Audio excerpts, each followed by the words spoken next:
ಒಂದು ಬಾಣಲೆಗೆ ಫಸ್ಟು ತುಪ್ಪ ಹಾಕಬೇಕು. ಅದ ನಂತರ ದ್ರಾಕ್ಷಿ ಗೋಡಂಬಿ ಹಾಕಿ ಅದನ್ನು ಫ್ರೈ ಮಾಡಬೇಕು. ಫ್ರೈ ಅಂದರೆ ಬ್ರೌನ್ ಆಗೋ ತನಕ. ಆಮೇಲೆ ಅದನ್ನು ತೆಗಿಬೇಕು.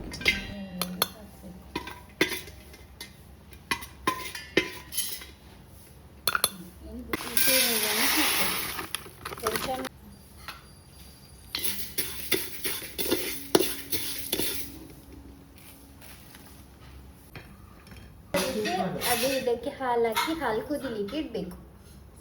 ಈಗ ಸಕ್ಕರೆ ಹಾಕಬೇಕು.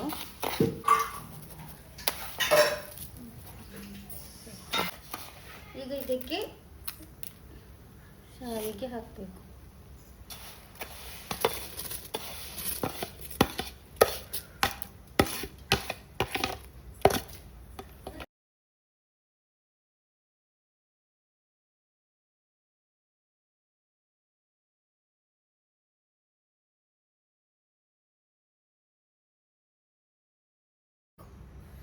ಗೋಡಂಬಿ,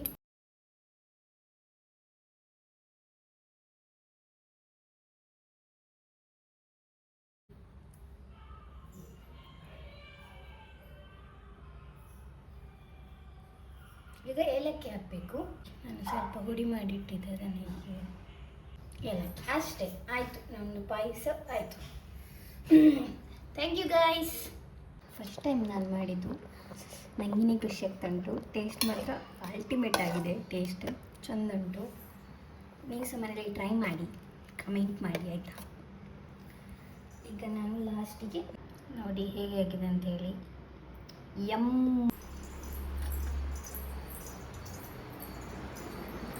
ಅಮ್ಮ, ನಾನೊಂದು ಸ್ಪೆಷಲ್ ಮಾಡಿದ್ದೇನೆ, ಹೇಗೆ ಆಗಿದೆ ಅಂತ ಹೇಳಿ. ಇದನ್ನೀಗ ನಾನು ತಿನ್ಬೇಕಾ? ಎಂತ ಇದು ಪಾಯಸವ? ಒಳ್ಳೆದಾಗಿದೆ. ಹೇಗೆ ಆಗಿದೆ? ಟೇಸ್ಟ್ ಹೇಗೆ ಉಂಟು? ಟೇಸ್ಟ್ ಹೇಗೆ ಸಿಹಿ ಉಂಟು. ಒಳ್ಳೆದಾಗಿದೆ. ಸರಿಯಾಗಿದೆ ನಾ ಮಾಡಿದ್ದು. ಫಸ್ಟ್ ಟೈಮ್ ಮಾಡಿದ್ದಲ್ಲ. ಹೇಗೆ ಉಂಟು ಸತ್ಯ ಹೇಳಿ, ಹೇಗೆ ಉಂಟು? ಒಳ್ಳೆದಾಗಿದೆ. Thank you, bye.